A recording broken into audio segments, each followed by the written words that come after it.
Disneyland പാരീസിലെ അഡ്വഞ്ചർലാൻഡ് പ്രദേശത്താണ് ഇന്ന് ഞാനുള്ളത്. പൈറേറ്റ്സ് ഓഫ് കരീബിയൻ ബോട്ട് യാത്രയും ഡിസ്നിലാൻഡിന്റെ രാത്രികാല കാഴ്ചകളും ഒപ്പം പ്രശസ്തമായ ഡിസ്നി ഇലൂമിനേഷൻസ് എന്നറിയപ്പെടുന്ന ഫയർ വർക്സും കാണുകയാണ് എൻ്റെ ഇന്നത്തെ ലക്ഷ്യം.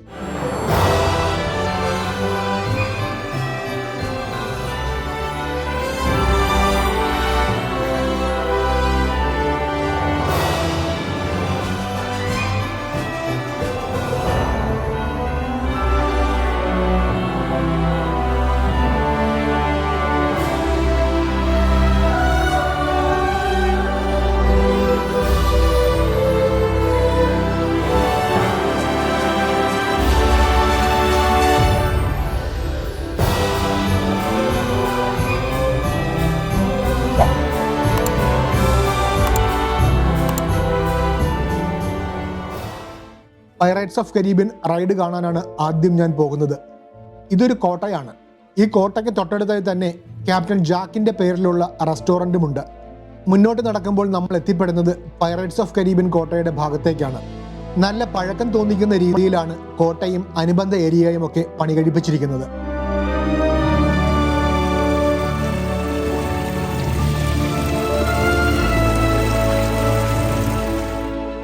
റൈഡിന്റെ പ്രവേശന കവാടമാണിത്. ഒരു പായ്ക്കപ്പൽ പോലെയാണ് മുൻഭാഗം ഡിസൈൻ ചെയ്തിരിക്കുന്നത്. ഇനി 5 മിനിറ്റ് കൂടി കഴിഞ്ഞാൽ കോട്ടയ്ക്കകത്തെ കാഴ്ചകൾ നമുക്ക് കാണാൻ കഴിയും. ഇരുവശവും പ്രത്യേക തരത്തിലുള്ള കരിങ്കല്ലുകൾ കൊണ്ട് തീർത്ത വഴിയിലൂടെയാണ് അകത്തേക്കുള്ള പാത ഒരുക്കിയിരിക്കുന്നത്. മുൻപോട്ട് പോകുമ്പോൾ ഇരുമ്പ് കൊണ്ടുള്ള ഫെൻസിങ്ങുകളുമുണ്ട്. തിരക്ക് കൂടുമ്പോൾ നിയന്ത്രിക്കാൻ വേണ്ടിയാകാം ഇങ്ങനെയൊക്കെ ചെയ്തിരിക്കുന്നത്. സാധാരണ നീണ്ട ക്യൂ ആണ് ഈ ഏരിയയിൽ കാണുക എന്നാണ് ഞാൻ മനസ്സിലാക്കിയത്. ഇപ്പോൾ സമയം വൈകുന്നേരമായതിനാൽ തിരക്ക് തീരെ കുറവുണ്ട്.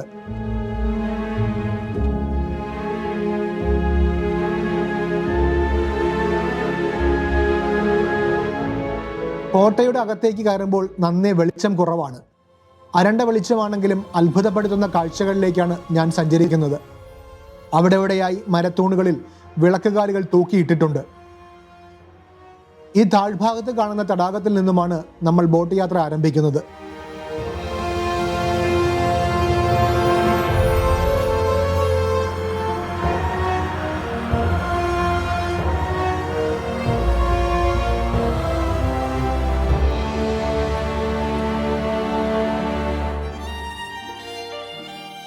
ജീവനക്കാരുടെ വസ്ത്രങ്ങൾ പോലും പൈറേറ്റ്സ് ഓഫ് കരീബിയൻ ചിത്രത്തെയും റൈഡിനെയും ഒക്കെ ആധാരമാക്കിയാണ് ഡിസൈൻ ചെയ്തിട്ടുള്ളത്.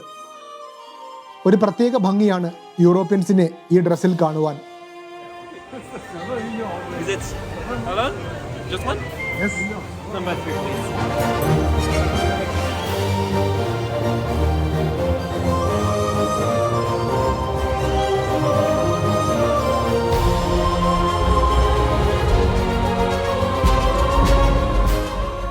ഈ ബോട്ട് യാത്ര മറ്റു റൈഡുകൾ പോലെ നല്ല സ്പീഡിലല്ല സഞ്ചരിക്കുന്നത്. കാഴ്ചകളൊക്കെ കാണിച്ച് സാവധാനമാണ് ഇത് മുന്നോട്ട് പോകുന്നത്.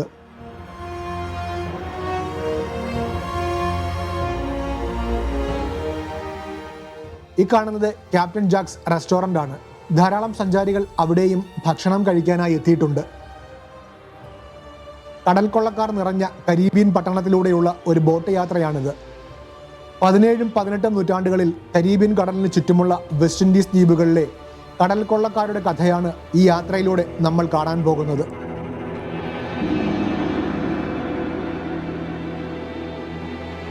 (2003) പുറത്തിറങ്ങിയ പൈറേറ്റ്സ് ഓഫ് കരീബിയൻ ചലച്ചിത്ര പരമ്പരയുടെ ചുവട് പിടിച്ചാണ് ഈ റൈഡ് ഒരുക്കിയിട്ടുള്ളത്. വിപുലമായ സെറ്റ് വർക്കിന്റെ പിൻബലത്തിലാണ് ഈ റൈഡ് രൂപകൽപ്പന ചെയ്തിരിക്കുന്നത്. ആകർഷണീയ തരത്തിലുള്ള ആനിമെട്രോണിക്സ്, കഥ പറയൽ, സംഘട്ടനം തുടങ്ങി ഒരു സിനിമ കണ്ടുപോകുന്ന രീതിയിൽ നമുക്കിത് ആസ്വദിക്കുവാൻ കഴിയും. കടലിൻ്റെയും കടൽ കൊള്ളക്കാരുടെയും ഒപ്പം അവരുടെ കുടിലുകളിൽ നിന്നുമുള്ള വിദൂര ശബ്ദങ്ങളുമൊക്കെ യാത്രയിൽ നമുക്ക് കേൾക്കുവാൻ കഴിയും. തലയ്ക്ക് മുകളിൽ ഊഞ്ഞാലിലൂടെ ആടിക്കളിക്കുന്ന കഥാപാത്രങ്ങളും എനിക്ക് മുന്നിലൂടെ കടന്നു പോകുന്നുണ്ട്.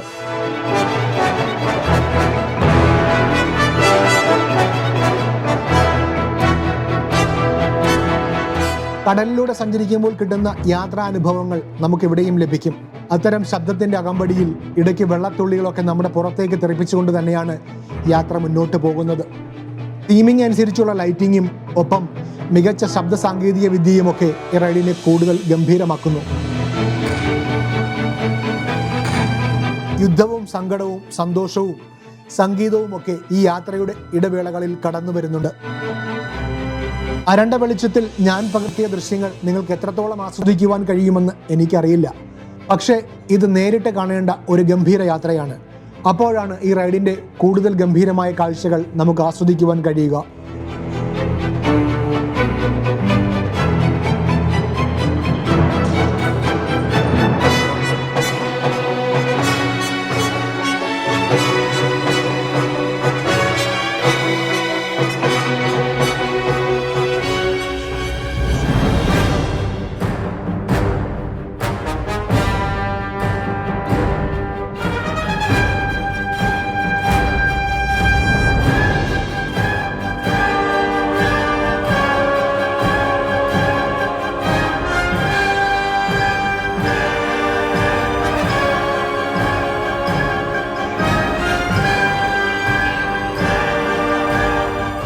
മറ്റൊരു ഭാഗത്തേക്ക് എത്തുമ്പോൾ കോട്ടയ്ക്ക് മുഴുവൻ തീപിടിച്ച അവസ്ഥയിലാണ് ഈ രംഗമൊരുക്കിയിരിക്കുന്നത്.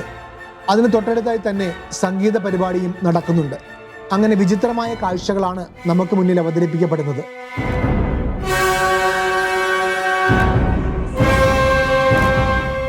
അമ്പരപ്പിക്കുന്ന ശബ്ദ വിസ്ഫോടനങ്ങളിലൂടെയും വിഷ്വൽ എഫക്റ്റിന്റെയും ഒക്കെ പിൻബലത്തിലാണ് ഈ യാത്ര മുന്നോട്ട് ചലിക്കുന്നത്.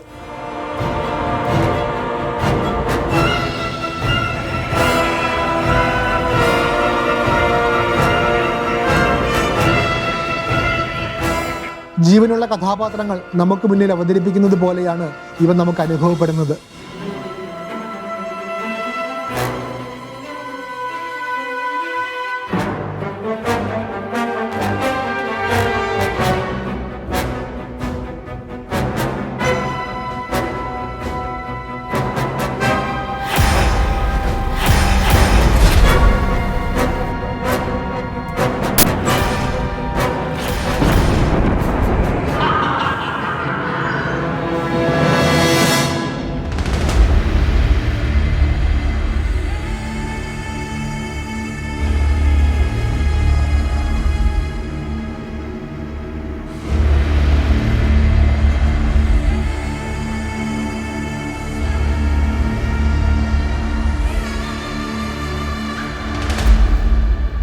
റൈഡിന്റെ അവസാന ഭാഗത്തേക്ക് എത്തുമ്പോൾ നിധികൊമ്പങ്ങൾക്ക് നടുവിൽ തന്റെ സിംഹാസനത്തിൽ ഇരിക്കുന്ന ക്യാപ്റ്റൻ ജാക്ക് സ്പാരോയെയും നമുക്കിവിടെ കാണാൻ കഴിയും. ജാക്കും തത്തയും തമ്മിലുള്ള സംഭാഷണങ്ങളും ഒക്കെയാണ് ഇതിന്റെ അവസാന ഭാഗത്തിൽ ഉൾപ്പെടുത്തിയിട്ടുള്ളത്.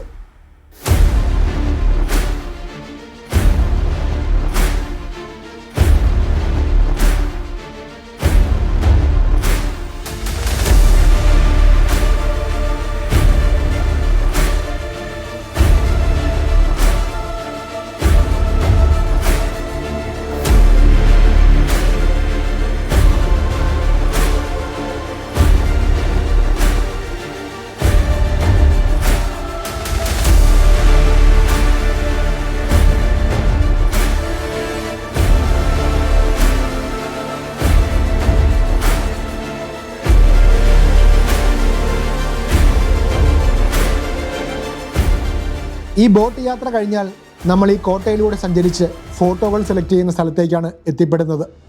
ഇവിടെ നിന്നും ആവശ്യമെങ്കിൽ റൈഡിന്റെ ഇടയിൽ പകർത്തിയ ചിത്രങ്ങളൊക്കെ പണം നൽകി നമുക്ക് സ്വന്തമാക്കാൻ കഴിയും.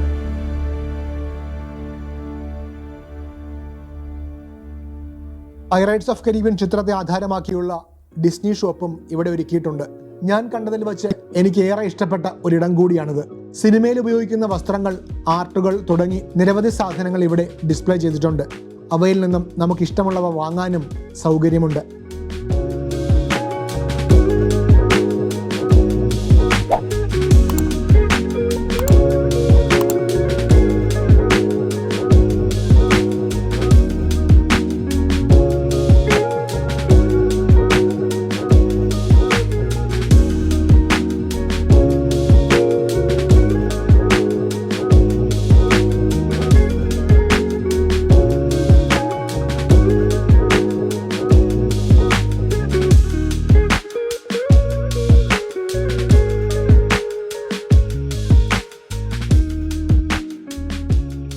റൈഡും കഴിഞ്ഞ് കോട്ടയ്ക്ക് പുറത്തേക്ക് ഇറങ്ങിയപ്പോൾ നേരം നന്നായി ഇരുട്ടിയിരുന്നു. പാർക്കിന്റെ രാത്രികാല കാഴ്ചകളിലേക്ക് നമുക്കിനി സഞ്ചരിക്കാം. അമ്പരപ്പിക്കുന്ന ലൈറ്റിന്റെ ഭംഗിയിൽ റൈഡുകളെല്ലാം കാണാൻ നല്ല ഭംഗിയുണ്ട്.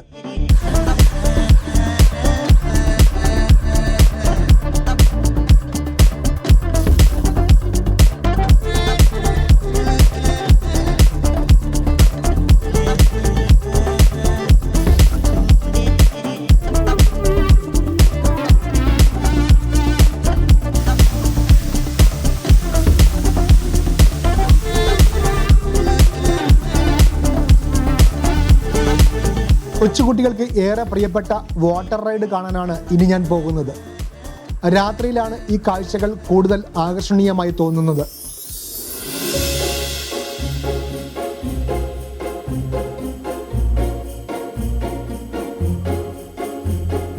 ഇതും ഒരു ബോട്ട് റൈഡാണ്.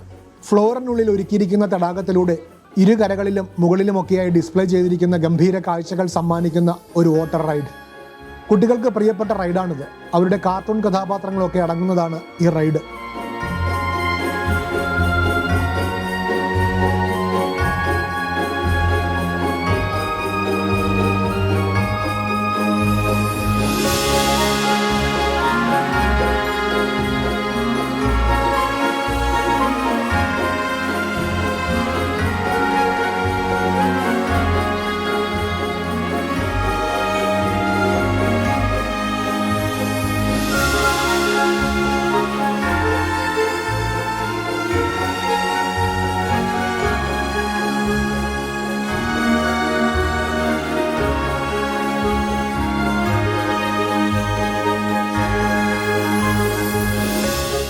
പലതരത്തിലുള്ള തീമുകളാണ് ഈ റൈഡിന്റെ പ്രത്യേകത.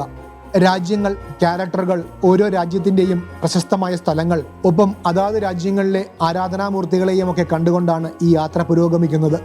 ഭാരതത്തെ പ്രതിനിധീകരിക്കുന്ന ഏരിയയിലൂടെയാണ് ഞാൻ ഇപ്പോൾ സഞ്ചരിക്കുന്നത്.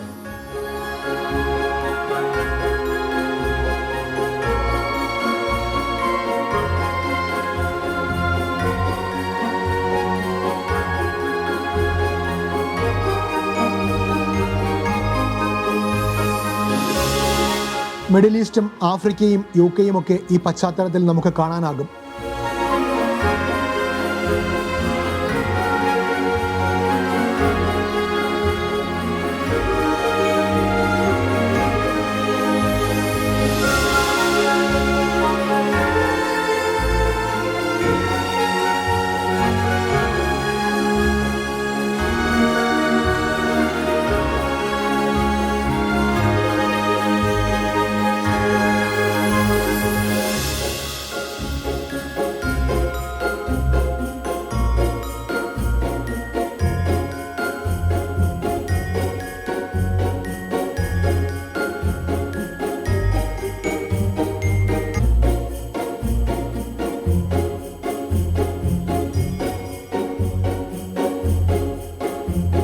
അമേരിക്കൻ കാഴ്ചകളും ഹോളിവുഡും ഒക്കെ അടിസ്ഥാനമാക്കി നിർമ്മിച്ചിട്ടുള്ള ഏരിയയിലൂടെയാണ് ഇപ്പോൾ സഞ്ചരിക്കുന്നത്. ലൈറ്റിങ്ങിന് വളരെയധികം പ്രാധാന്യമുള്ള ഒരു റൈഡാണിത്. ഒപ്പം കുട്ടികൾക്കും മുതിർന്നവർക്കും ഇഷ്ടപ്പെട്ട നല്ല സംഗീതവും ഇവിടെ നിന്നും ആസ്വദിക്കുവാൻ കഴിയും. ഡിസ്നിലാൻഡ് പാരീസിൽ എത്തുന്നവർ, പ്രത്യേകിച്ച് കുട്ടികൾ, നിർബന്ധമായും കണ്ടിരിക്കേണ്ട ഒരിടം കൂടിയാണിത്.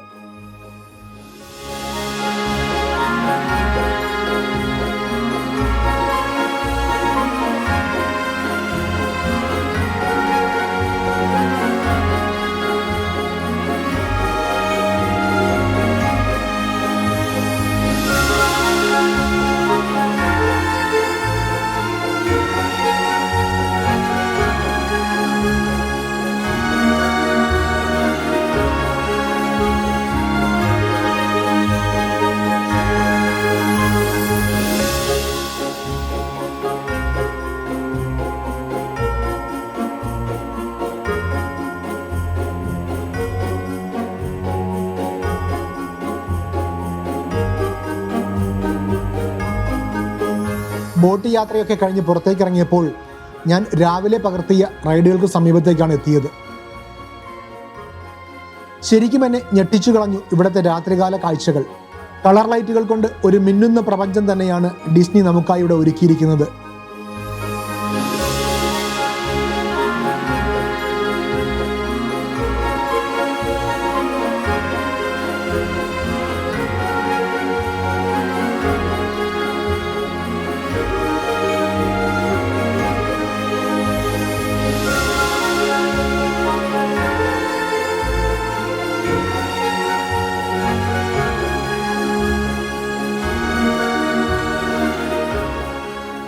ഈ അത്ഭുത കാഴ്ചകളൊക്കെ കണ്ട് മുന്നോട്ട് നടന്നപ്പോൾ ഞാൻ എത്തിപ്പെട്ടത് മിക്കി മൗസിന്റെ വീടിന് മുൻപിലേക്കാണ്.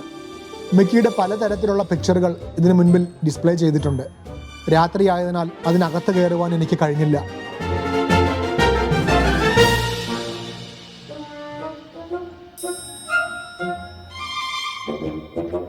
കുട്ടികളും മുതിർന്നവരുമൊക്കെ തങ്ങൾക്ക് ഇഷ്ടപ്പെട്ട റൈഡുകളിൽ കയറി ആസ്വദിക്കുകയാണ്.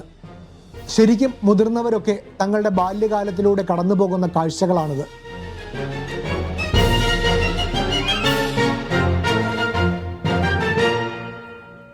ഈ മിടുക്കൻ ഈ വാൾ ഊരിയെടുക്കാനുള്ള തീവ്ര പരിശ്രമത്തിലാണ്. കുറച്ച് കൂട്ടുകാരും കൂടെയുണ്ട്. സ്ലീപ്പിംഗ് ബ്യൂട്ടി കാസലിന്റെ തൊട്ടടുത്തായി തന്നെയാണ് കുട്ടികൾക്കായി നിർമ്മിച്ചിട്ടുള്ള ഈ പ്ലേ ഏരിയയും ഉള്ളത്.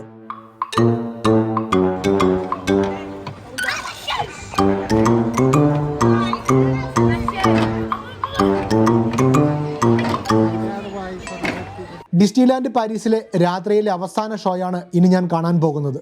ഡിസ്നി ഇലൂമിനേഷൻസ് എന്നാണ് ഇപ്പോൾ ഇത് അറിയപ്പെടുന്നത്.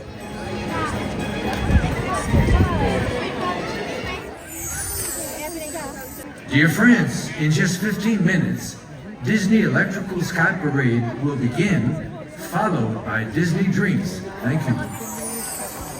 സ്ലീപ്പിംഗ് ബ്യൂട്ടി കാസലിലും പരിസരത്തുമായി നടക്കുന്ന ഒരു ഗംഭീര ഫയർവർക്ക് ഷോയാണിത്.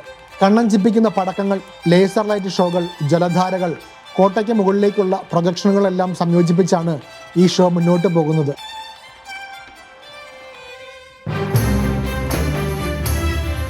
പ്രൊജക്ഷൻ മാപ്പിംഗ് എന്ന സാങ്കേതിക വിദ്യയുടെ പിൻബലത്തിലാണ് ഈ ഷോ അവതരിപ്പിക്കുന്നത്. ഡിസ്നിയുടെയും പിക്സാറിന്റെയും സിനിമകളിൽ നിന്നുള്ള പ്രസക്ത ഭാഗങ്ങളും ഗാനങ്ങളും ഒക്കെ ഈ കോട്ടയ്ക്ക് മുകളിലേക്ക് പ്രൊജക്റ്റ് ചെയ്ത് കാണികൾക്ക് ഹരമേകുന്ന തരത്തിലാണ് ഇതിന്റെ അവതരണം. ഒപ്പം ഗംഭീര ശബ്ദവിന്യാസവും നമുക്ക് അനുഭവിക്കാനാകും. ഈ സമയം കോട്ടയുടെ ആകൃതിയും നിറവും ഒക്കെ മാറുന്നതായി നമുക്ക് അനുഭവപ്പെടും.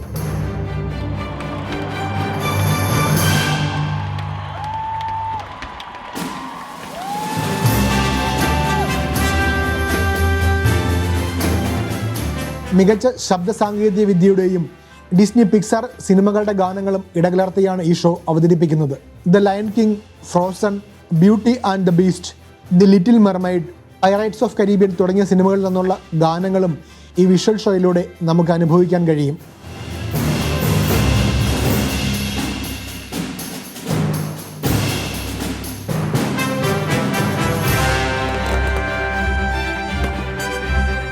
കരിമരുന്ന് പ്രയോഗമാണ് ഡിസ്നി ഇലൂമിനേഷൻസിന്റെ മറ്റൊരു പ്രത്യേകത. കോട്ടയ്ക്ക് മുകളിലും ചുറ്റിലുമായാണ് കരിമരുന്ന് പ്രയോഗം നടക്കുന്നത്. ആ സമയം ഈ പ്രദേശമാകെ മറ്റൊരു തൃശ്ശൂർ പൂരം വെടിക്കെട്ട് പോലെ മിന്നിത്തിളങ്ങും. വ്യത്യസ്തങ്ങളായ സെഗ്മെന്റുകളിലൂടെയാണ് ഈ ഷോ കടന്നു പോകുന്നത്. സാഹസികതയും റൊമാൻറ്റിക്കുമൊക്കെ ഇതിന്റെ ഭാഗമായി കടന്നു വരുന്നുണ്ട്. ഈ ഷോ തുടങ്ങുന്നതിന് മണിക്കൂറുകൾക്ക് മുന്നേ സ്ലീപ്പിംഗ് ബ്യൂട്ടി കാസലിന്റെ മുൻവശവും USA സ്ട്രീറ്റുമൊക്കെ കാണികളെ കൊണ്ട് നിറയും. അതുകൊണ്ട് തന്നെ ഈ കാഴ്ചകൾ നന്നായി കാണുവാൻ നമ്മൾ മണിക്കൂറുകൾക്ക് മുന്നേ ഒരു നല്ല ഇരിപ്പിടം കണ്ടെത്തണം.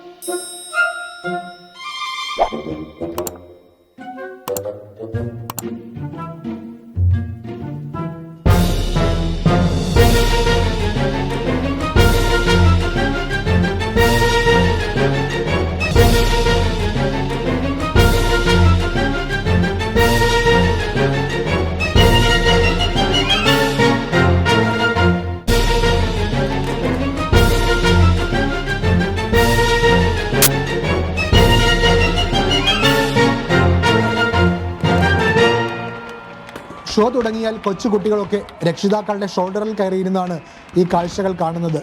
അവർക്ക് ഇങ്ങനെ മാത്രമേ ഈ ഷോ ആസ്വദിക്കുവാൻ കഴിയുകയുള്ളൂ. ഞാനും വളരെ ബുദ്ധിമുട്ടിയാണ് ഈ കാഴ്ചകളൊക്കെ ചിത്രീകരിച്ചത്.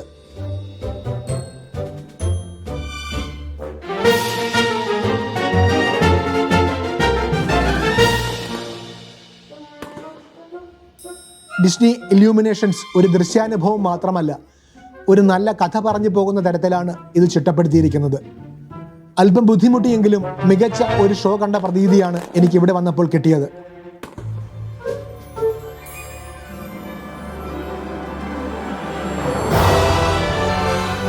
ഒരു ദിവസം കൊണ്ട് കണ്ടു തീർക്കാൻ കഴിയുന്നതല്ല നമുക്ക് ഈ അത്ഭുത ലോകം. ഇനിയും ഒരുപാട് കാഴ്ചകൾ ബാക്കി വച്ചാണ് ഞാൻ ഇവിടെ നിന്ന് മടങ്ങാൻ പോകുന്നത്. ഡിസ്നിയുടെ അത്ഭുത കാഴ്ചകൾ ഒരു ദിവസം കൊണ്ടാണ് നിങ്ങൾ കണ്ട 4 ഭാഗങ്ങൾ ഞാൻ ചിത്രീകരിച്ചത്.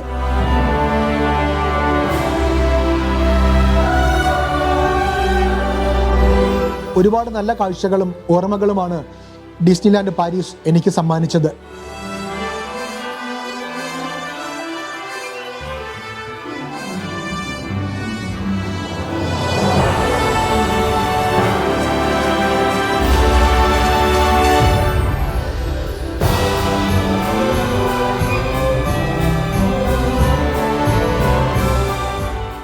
യാത്രകളെ പ്രണയിക്കുന്നവർ ജീവിതത്തിൽ ഒരിക്കലെങ്കിലും വന്ന് കാണേണ്ട ഒരു അത്ഭുത ലോകം തന്നെയാണ് ഡിസ്നിലാൻഡ് പാരീസ്.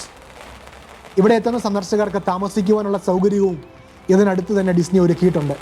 പണം നൽകി നമുക്കതും ആസ്വദിക്കുവാൻ കഴിയും.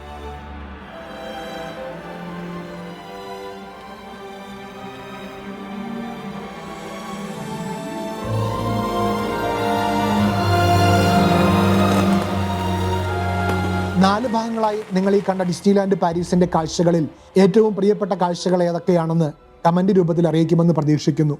ഒപ്പം ചാനൽ സബ്സ്ക്രൈബ് ചെയ്യുവാനും മറക്കരുത്.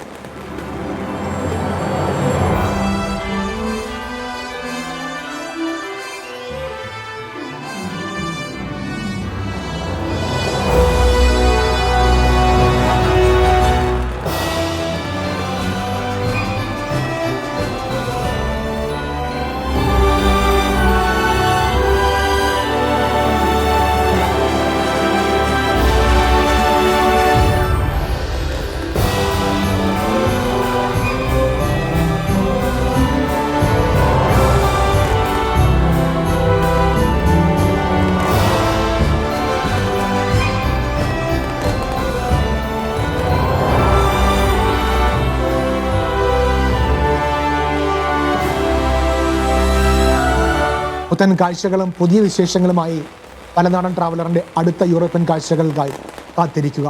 ഒപ്പം വരൂ, ഒത്തിരി കാണാം.